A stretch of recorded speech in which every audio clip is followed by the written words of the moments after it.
A ver, chicos, chicas, nos habíamos quedado acá. Decíamos, es difícil en el Perú hablar de una cultura nacional. El Perú es, como decía Arguedas, una combinación de todas las sangres. Por lo tanto, hay aspectos de una cultura nacional y a la vez hay diversas expresiones de diversidad cultural. Hay una palabra muy importante ahí que es por lo tanto. Por lo tanto. Primero, ¿cuál es la lógica acá? ¿De qué estamos hablando?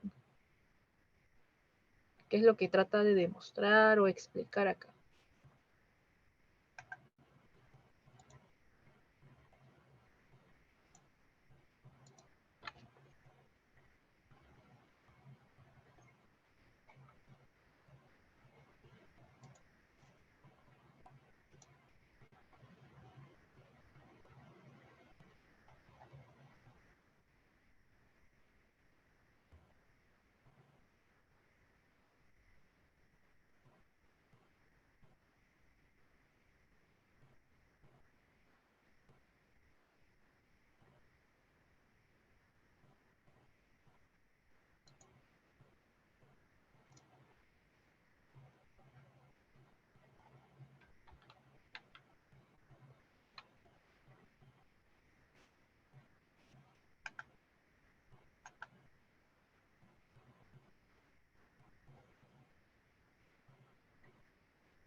A ver, acá el ejercicio nos está planteando un problema.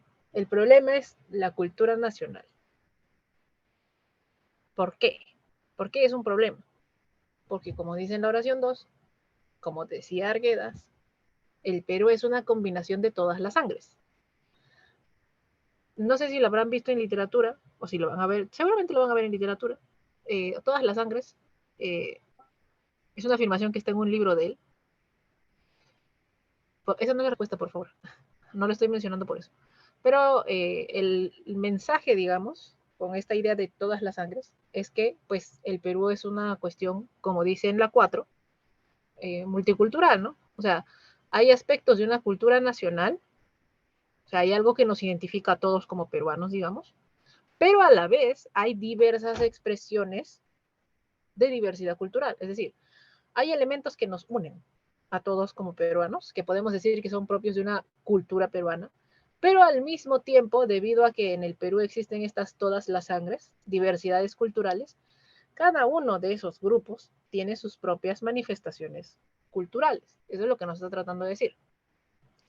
O sea, no podemos hablar de una cultura nacional per se como tal, porque si bien hay elementos que nos unen como peruanos, también hay gran diversidad porque el Perú es diverso.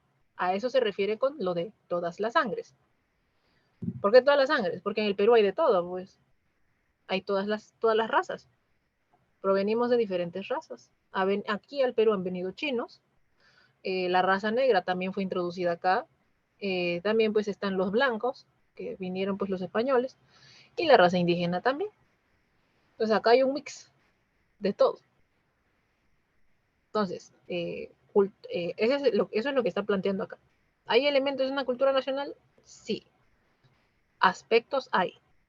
Pero al mismo tiempo no es un todo unificado, uniforme, porque también hay manifestaciones de estos grupos también, digamos, que tienen sus propias manifestaciones culturales. Entonces, si esa es la lógica, y aquí en la oración 4, que es la que viene después de la que nos falta, dice, por lo tanto, yo podría concluir con toda la razón del mundo que aquí en la 3 va a haber una explicación. ¿Por qué una explicación? Porque a continuación en la 4, como estoy acá resaltando, dice por lo tanto. Yo hago una explicación y esa explicación me lleva a una conclusión. Para eso sirve ese conector, para indicarme una conclusión, una consecuencia, algún pensamiento al que yo he llegado gracias a lo que expliqué anteriormente. Entonces, habiendo aclarado, habiendo hecho hincapié en esa parte de ahí, ay, mijito, ¿cuál podrá ser la respuesta?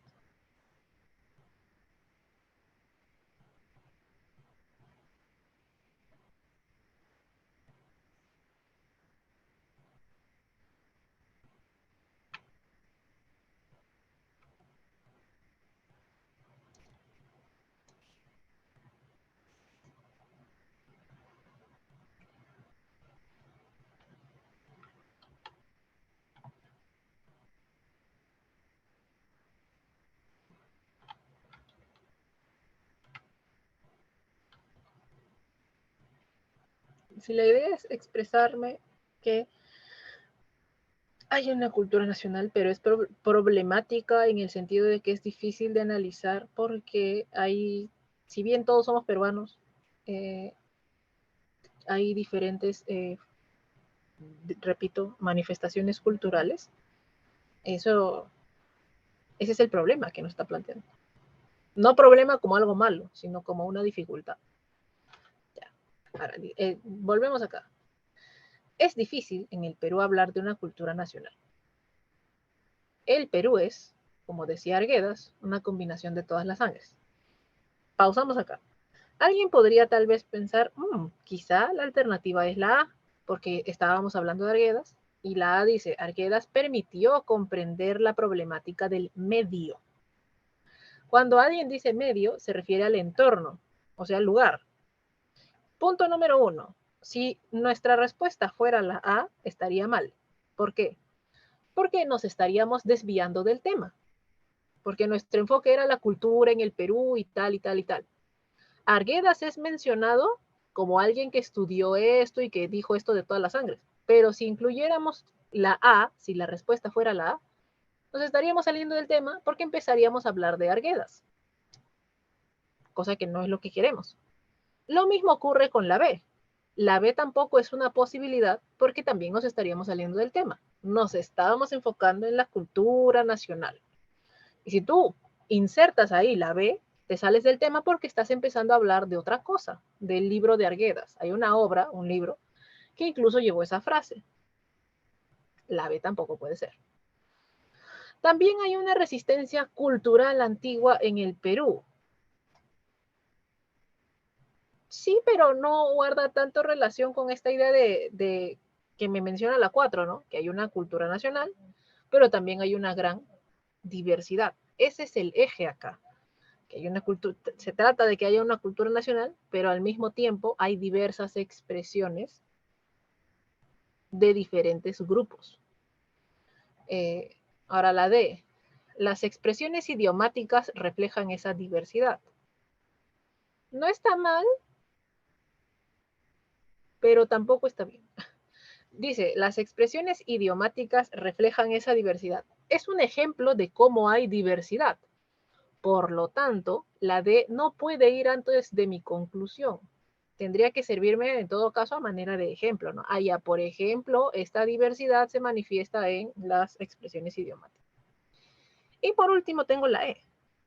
Pero no se mezclan en un solo torrente. Torrente, tú sabes, se refiere a cómo anda el río. Pero no se mezclan en un solo torrente, perdiendo su propia identidad. ¿Qué quiere decir? Que todas esas sangres de las que hablaba Arguedas no están mezcladas, sino que se manifiestan a su manera, sin perder su identidad. Y eso nos lleva a la 4. Por lo tanto, hay aspectos de una cultura nacional y a la vez, debido a que no han perdido su identidad, hay diversas expresiones de diversidad cultural. Acá la respuesta era la E. Mire, la A, la B y la C, la verdad, estaban bien descartadas. Estas no, esta tampoco, esta tampoco. La D no estaba tan mal, pero tampoco estaba bien. Al menos no en la posición que nos falta, o que nos faltaba, que era la 3. Ya. A ver, dice acá.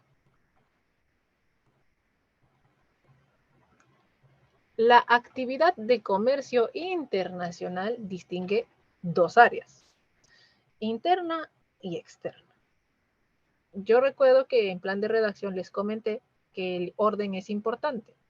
Si menciono primero el área interna, entonces primero voy a ver una oración que desarrolle la idea del comercio, la actividad de comercio interno. Y luego recién va a haber otra oración sobre la externa. Y efectivamente pasa así. La oración 2 me habla sobre esta actividad de comercio interna. El comercio interno es el que tiene lugar dentro de las fronteras nacionales. Pues se llama interno, bueno. Comercio externo es el que se realiza entre los países. Ya me definió los dos. Me dijo que hay dos tipos, la interna, la externa. Me explicó qué es la interna, me explicó qué es la externa. Pasivo. Y la 5 dice, ejemplo, el comercio internacional es una rama autónoma, solita por su lado, y obedece a sus propias leyes.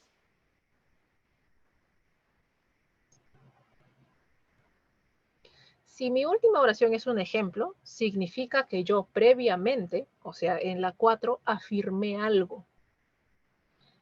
Y ese ejemplo sirve para demostrarlo. Esto es como ciencia, pasito a pasito. Si yo al final pongo un ejemplo, es porque previamente yo afirmé alguna cosa. Yo estoy convencido, convencida de alguna cosa y he querido demostrarlo por medio del ejemplo que incluye. Entonces, nuestra respuesta va a tener que ser una afirmación.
Y obviamente esa afirmación va a tener que guardar relación con lo que vimos antes, ¿no? La actividad del comercio y los tipos que había o que hay.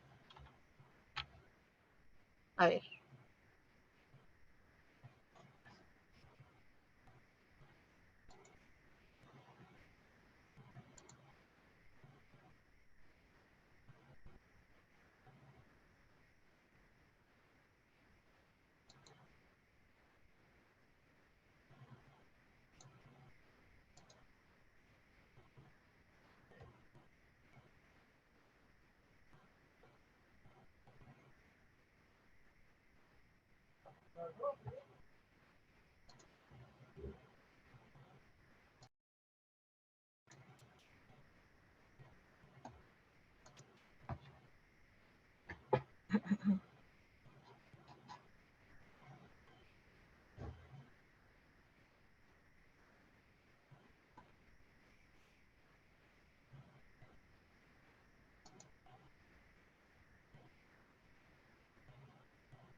A ver.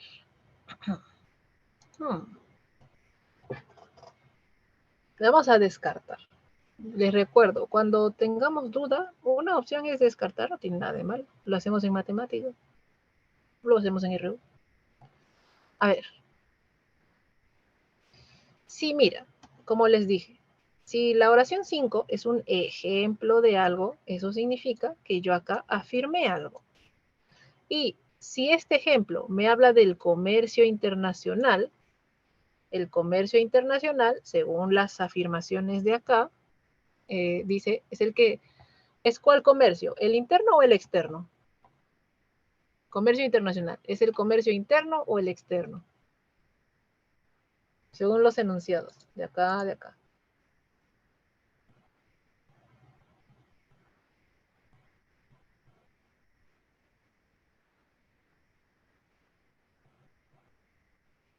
El nombre dice bastante, ¿eh? Dice internacional.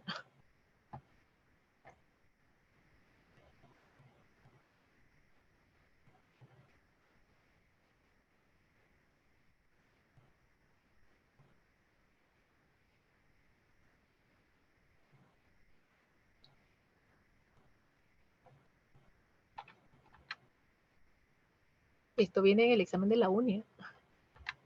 Ya ver. Si dice, ejemplo, el comercio internacional, ¿en cuál oración hablamos del comercio internacional? En la del comercio externo.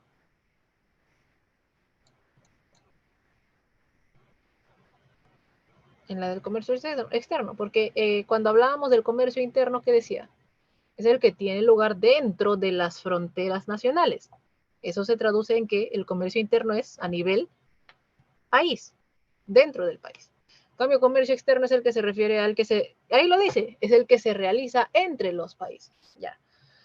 Ahora, si este ejemplo es sobre el comercio internacional, yo puedo asumir, concluir que guarda relación esta afirmación que les digo que me falta aquí, la oración que me falta, debe guardar relación un poquito más con lo del comercio externo.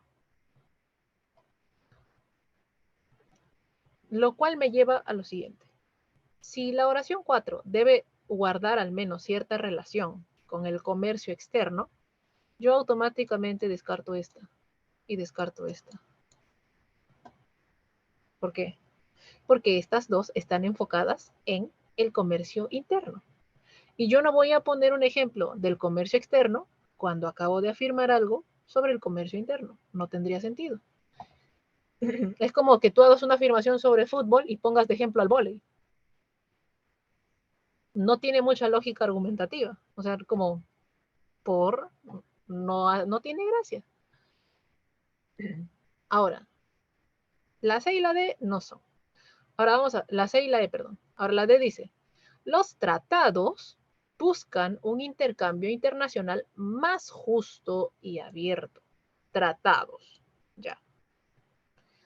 Ejemplo, a ver, el comercio internacional es una rama autónoma y obedece a sus propias leyes. En ese sentido, la D no parece ser la oración previa. Parece en todo caso que podría partir de lo que acabo de afirmar en la 5. ¿Cómo es que es autónoma y obedece sus propias leyes? Porque hay tratados. Así que esta tampoco puede ser. Ahora la B. Sin embargo, entre estas dos formas, si dice estas dos formas, ¿a qué se referirá? Al comercio interno y al comercio externo. Sin embargo, entre estas dos formas de intercambio no hay similitud. Esta es una afirmación, ¿eh? Y podría servir. Ejemplo, el comercio internacional es una rama autónoma y obedece sus propias leyes. Podría servirme de ejemplo de que efectivamente hay diferencias, no hay similitud entre este comercio interno y el externo. La B puede ser. Ahora la A. La libertad de comercio es el nuevo dogma económico y político. Ahora aquí la A habla del comercio en general. No hay problema, pero si voy a poner un ejemplo sobre el comercio internacional, sobre el comercio externo, no veo por qué hablaría del comercio en general. La libertad de comercio es el nuevo dogma económico y político. Ejemplo, el comercio internacional es una rama autónoma. No hay correlación entre las 5 y la alternativa A. ¿Cuál es la respuesta? La B. La B guarda relación con lo que vimos. Ay, estoy comiendo esto. Primero, con estos dos que vimos. Hay una lógica ahí. Explicamos cuáles son los dos. Ahora digo que hay diferencias. ¿Cómo se manifiesta esa diferencia? Que el comercio internacional es así y así. Ahí la respuesta entonces era la B. Siguiente, a ver. Todas las materias, incluso aquellas que se consideran como duraderas, están sujetas al ataque químico. Eso está sencillo. Al ataque químico llamado corrosión.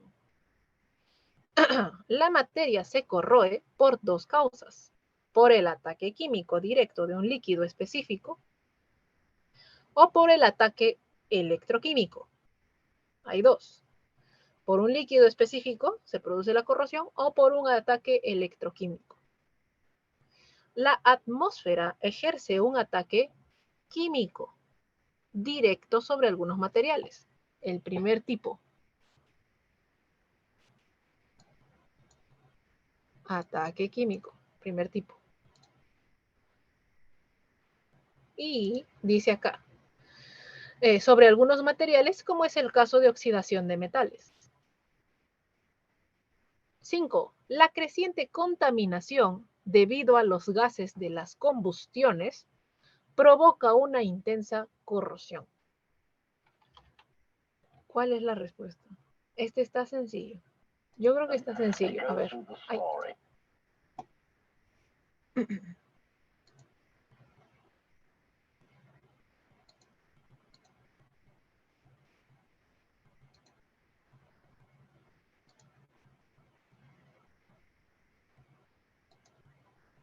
Recuerden, por eso les decía, esto va de la mano con lo de plan de redacción.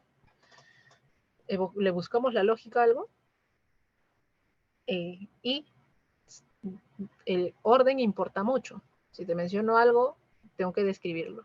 Primero ese primerito que mencioné. Si por ejemplo te hablo de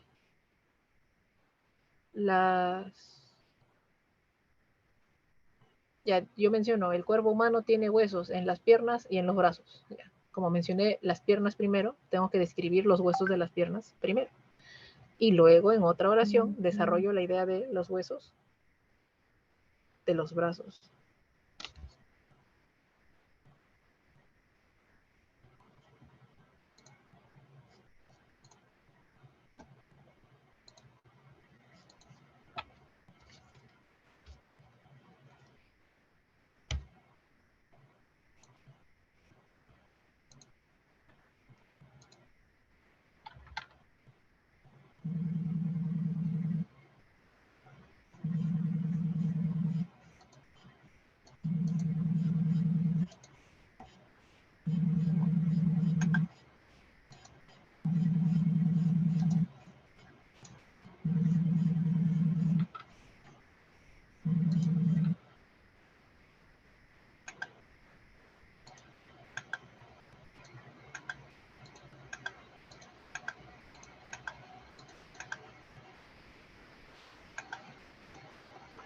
A ver,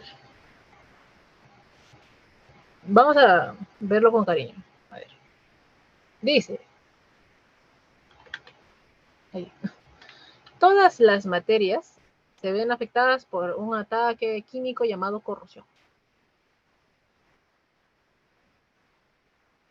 La materia, dice, se corroe por dos causas. Una causa es el ataque químico directo de un líquido específico. Y la otra forma es por el ataque electroquímico. Tengo dos. El ataque químico directo de un líquido y luego tengo el ataque electroquímico. No vayas a pensar que yo sé sobre este tema, yo en realidad no sé. Pero no necesitas saber sobre el tema en este caso para resolverlo. Ahora, la oración 3 me dice lo siguiente. La atmósfera ejerce un ataque químico directo. La oración número 3 me está señalando ese primer tipo del que hablábamos, el primer tipo que mencionó. Ataque químico directo. Listo. Sobre algunos materiales, como en el caso de oxidación de metales. Y luego pasamos a la 5, que dice, la creciente contaminación debido a los gases de combustiones provoca una intensa corrosión. Ya. ¿Qué me falta? ¿Se nota? ¿Qué me falta? Hay algo que me estoy comiendo.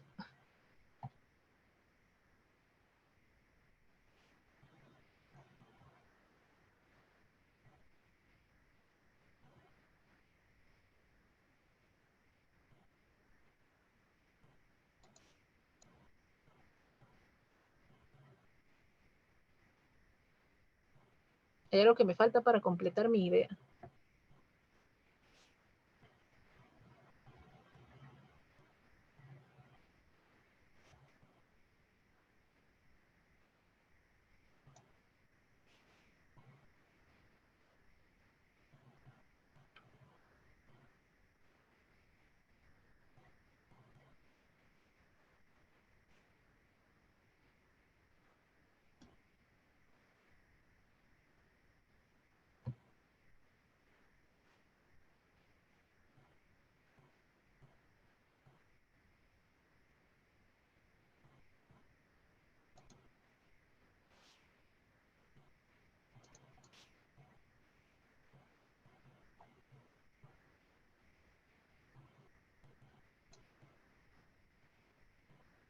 Yo ya describí la primera forma de corrosión. ¿Cómo se produce? Este ataque químico directo. ¿Qué me falta?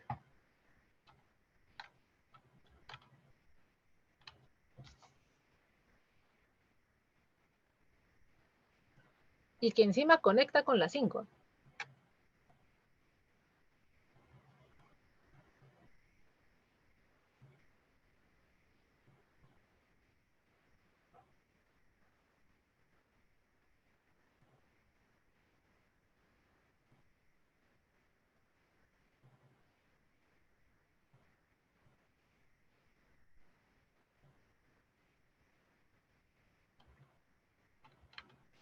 Me falta describir el ataque electroquímico, porque ya describí el ataque químico directo, ese ya está. Ese ya está.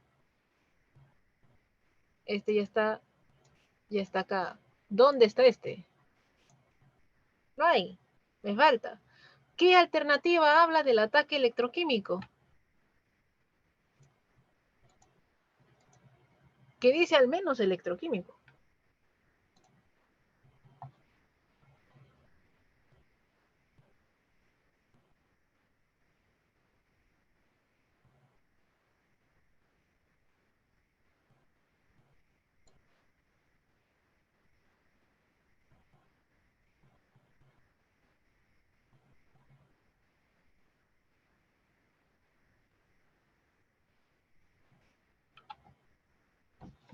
¿Qué alternativa dice ataque electroquímico?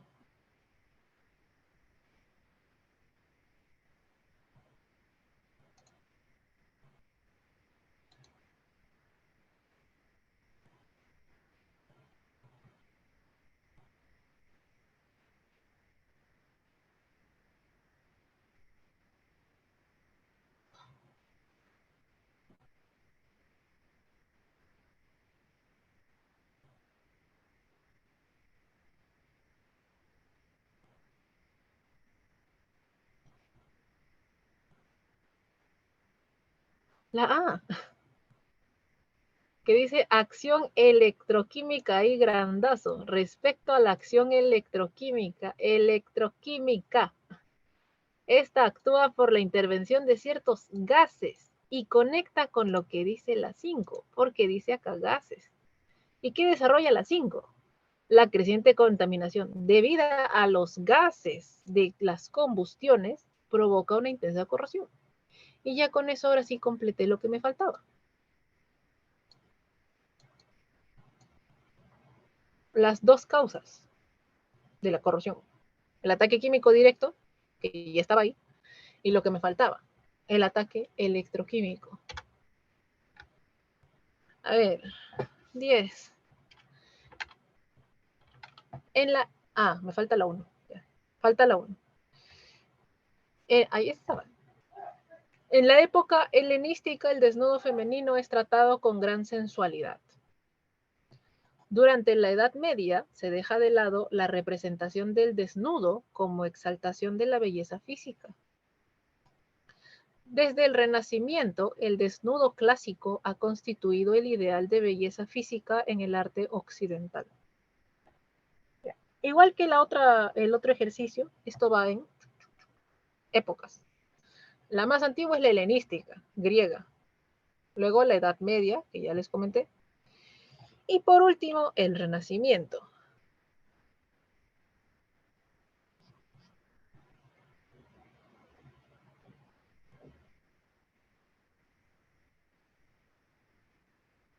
¿Cuál será la respuesta? Si estamos hablando de la evolución, digamos, del desnudo o cómo ha sido visto a lo largo de diferentes épocas, ¿cuál será la respuesta?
A ver, está sencillo.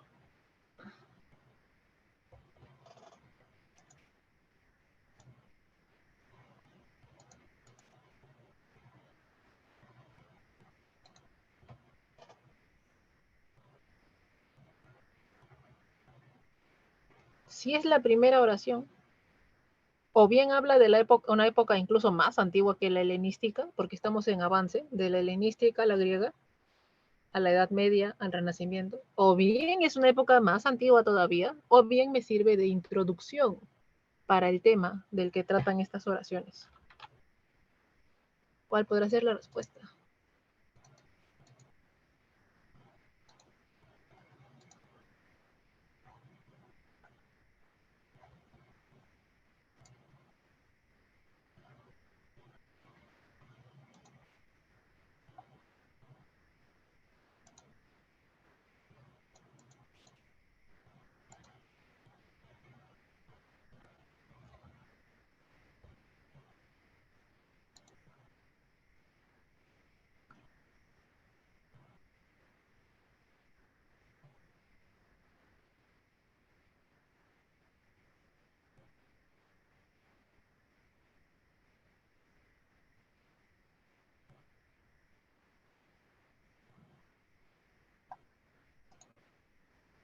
La B, ¿Por qué?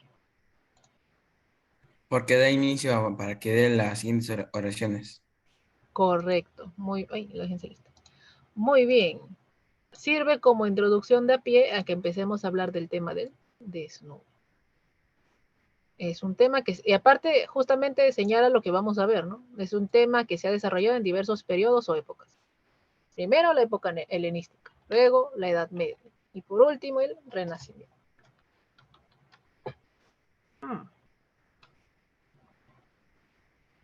A ver, vamos a ver si hay uno.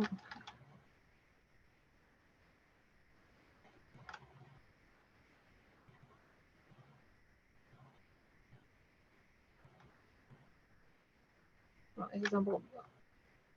de la tarea. Ok, esta semana tengo entendido, recién lo he visto, que no van a tener tarea. Esta semana ya no hay tarea porque ya nos estamos despidiendo. A ver, dice, que seguramente ustedes han visto, los denominados letreros chicha nacen en los suburbios. Suburbios son pues las calles humildes, los suburbios populosos de Lima, los conos. 2. Pueden exhibirse incluso en una galería de arte. Acá hay un contraste bien grande, ¿eh? Porque habla de o sea, aparecieron por primera vez en los suburbios populosos de Lima, como les dije, o sea, en los conos. Hay un contraste grande entre, estamos en la 1 hablando de conos y luego en una galería de arte. O sea, ha habido una evolución brutal, entonces, algo ha pasado, que supongo yo me explica la 2, ¿no? La sociedad elitista volteó su mirada hacia ellos. Elitista quiere decir, pues, como decir clasista, ¿no? O sea, clasista, ¿qué quiere decir? Que te juzga por tu clase social. Clase baja, clase media, clase alta. A pesar de que años atrás había sido rechazado como arte. O sea, esta sociedad que les digo, elitista, clasista, le prestó atención a estos letreros chicha, a pesar de que en el pasado, años antes, lo había rechazado, no lo veía como arte, pero actualmente por lo visto sí, porque incluso en la oración 3 dice que ahora están en galerías de arte. Entonces, la 2 tendrá que explicarme qué pasó para que esto sea posible, para que esto haya ocurrido. O si no, ponerme en contexto, ¿no? Que estos letreros chichas surgieron en tal momento, pero a ver, con ellos se promociona eventos folclóricos. Ya puede ser, porque es la descripción de esos letreros chicha. A ver, me quedan 30 segundos.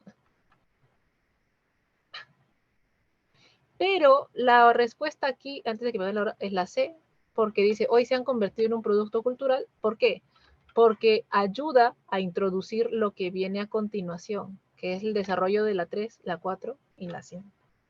Chicos, chicas, cuídense mucho, practiquen mucho razonamiento verbal, porque esa es la gracia de este curso. Lean bastante, cuídense mucho, un gusto haberlos conocido. Chau, chau.